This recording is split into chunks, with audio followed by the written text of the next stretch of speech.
नमस्कार दोस्तों, हमारी आज की कहानी है माँ को पहचान लिया। संजना जैसे ही अपनी कार से उतरी, ऑफिस के गेट तक पहुंची ही थी, तभी एक छोटे से बच्चे ने उसकी साड़ी का पल्लू पकड़ लिया। मम्मी, तुम मुझे छोड़कर क्यों चली गई? संजना अपना पल्लू छुड़ाकर बोली, अरे कौन है तू और क्या बकवास कर रहा है? इससे पहले कि बच्चा कुछ कहता, गेट कीपर भागता हुआ आया और बोला, माफ करना मैडम, मैं इसे देखता हूँ, आप जाइए। संजना तेज कदमों से आगे बढ़ गई। गेट पार कर आगे जाते समय उसने एक बार पलटकर देखा। गेट कीपर उस बच्चे को भगा रहा था, लेकिन वो बार बार अंदर जाने की जिद कर रहा था। संजना लिफ्ट की ओर बढ़ गई। अपने केबिन में पहुंचकर वह काम में जुट गई। बहुत ज्यादा काम पेंडिंग में था। दोपहर कब हो गई पता ही नहीं चला। लंच के समय वह अपना खाना खाने बैठी, तभी उसे उस बच्चे की बात याद आ गई। संजना ने जल्दी से अपना टिफिन खत्म किया और वह उस गेट कीपर के पास पहुंच गई। संजना ने इधर उधर देखा, लेकिन बच्चा कहीं नजर नहीं आया। गार्ड भैया, वो बच्चा कौन था? संजना ने पूछा तो गार्ड बोला, मैडम उसकी आप चिंता न करें, अब वो आपको परेशान नहीं करेगा। मैंने उसके बाप से उसकी शिकायत कर दी थी, वो उसे यहाँ से ले गया। वो तो ठीक है, लेकिन वो ऐसे क्यों बोल रहा था? संजना की उत्सुकता बढ़ती जा रही थी। गार्ड ने कहा, भले घर का बच्चा है मैडम, उसकी माँ गौरी इसी बिल्डिंग में साफ सफाई का काम करती थी।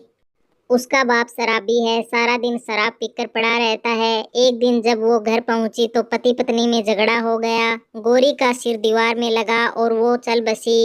अब ये बच्चा यहीं घूम घूम कर भीख मांगता है। इस बिल्डिंग में आने वाली बहुत सी लेडीज को अपनी माँ समझकर पीछे पड़ जाता है। आप नहीं हैं इसलिए आपको अजीब से लगा। संजना ने दुखी होते हुए पूछा, लेकिन आपने उसके बाप से क्या कहा? गार्ड बोला, मैंने उससे कहा कि अगर आज के बाद ये बच्चा यहाँ नजर आया तो तुझे पुलिस में पकड़वा दूंगा। वह उसे मारते हुए घर ले गया। दुख तो बहुत हुआ, लेकिन कर भी क्या सकते हैं, इसकी रोज कंप्लेंट आती है। संजना बिना कुछ बोले अपने केबिन में आकर बैठ गई। वह एक गहरी सोच में पड़ गई। उस मासूम बच्चे का चेहरा बार बार उसके सामने आ रहा था। आज उसकी वजह से उस बच्चे की पिटाई हो गई। उसका बाप पता नहीं उसके साथ क्या करेगा। अगले दिन ऑफिस के टाइम भी वो बच्चा नहीं दिखा। संजना को इसी तरह 3 दिन बीत गए। एक दिन उसने फिर से गार्ड से कहा, गार्ड भैया वो बच्चा दिखा क्या? मुझे उसकी बहुत चिंता हो रही है, आप पता करो न उसके बारे में। गार्ड ने हाँ में सिर हिलाया। अगले दिन संजना जल्दी से ऑफिस के गेट पर पहुंची। गार्ड ने उसे जो बताया उसके पैरों तले जमीन खिसक गई।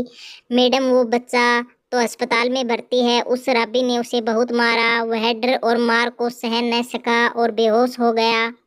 पड़ोस के लोग उसे अस्पताल में दाखिल कर आए हैं। संजना ने कहा, उसके पास अब कौन है? गार्ड बोला, कोई नहीं है मैडम, अब पता नहीं वो जिंदा भी है या नहीं। मर गया तो उसे लवारिस समझकर उसकी क्रिया कर देंगे। जिंदा बच गया तो फिर से वही बाप के जुल्म सहने के लिए तैयार हो जाएगा। संजना अंदर से तड़प उठी। एक बार ही सही उसने उसे मम्मी कहा था। वह गार्ड से अस्पताल का पता पूछकर अस्पताल पहुंच गई। वहां उसने पता किया तो उसे एक सरकारी वार्ड में पाया। वह अभी भी बेहोश था। संजना ने डॉक्टर से पूछा। डॉक्टर बोला, मैडम कहाँ थी आप? ये बच्चा आपको कितना याद कर रहा था, अभी इसे नींद का इंजेक्शन दिया है। वैसे अब ठीक है, आपको अपने बच्चे का ध्यान रखना चाहिए। और इसे इतनी बेरहमी से किसने मारा? संजना बोली, वो मेरा बच्चा नहीं है, इसके बाप ने मारा है इसे। इसे कब तक होश आएगा? डॉक्टर से बात करके संजना वहीं बैठ गई। एक बार मम्मी बोलने से जो अनजाना सा रिश्ता बन गया था, उसे निभाते हुए वह शाम तक बैठी रही। शाम को बच्चे को होश आया। उसने धीरे से आंखें खोलकर कहा, मम्मी तुम कहाँ चली गई थी? देखो पापा ने मुझे कितना मारा। संजना ने उसे प्यार से गले लगा लिया। बस बेटा, अब तुझे कोई नहीं मारेगा। तभी पीछे से अविनाश जी की आवाज़ आई, हाँ, और अब मम्मी भी तुझे नहीं छोड़कर जाएगी। संजना ने अपने पति को सारी बात फोन पर बताई थी। 2 दिन बाद संजना और अविनाश बच्चे को अपने घर ले आए। अविनाश ने बच्चे को गोद लेने के कागज बनवाकर गार्ड और दूसरे लोगों को इकट्ठा करके उसके बाप से पेपर साइन करा लिए। बदले में उसके बाप को 10,000 रुपये देने पड़े। अविनाश और संजना ने बच्चे का नामकरण करवाया। उसका नाम ऋषभ रखा। तो दोस्तों हमारी आज की कहानी कैसी लगी? अगर कहानी पसंद आई है तो लाइक, कमेंट, शेयर और चैनल को सब्सक्राइब ज़रूर कर लीजिए।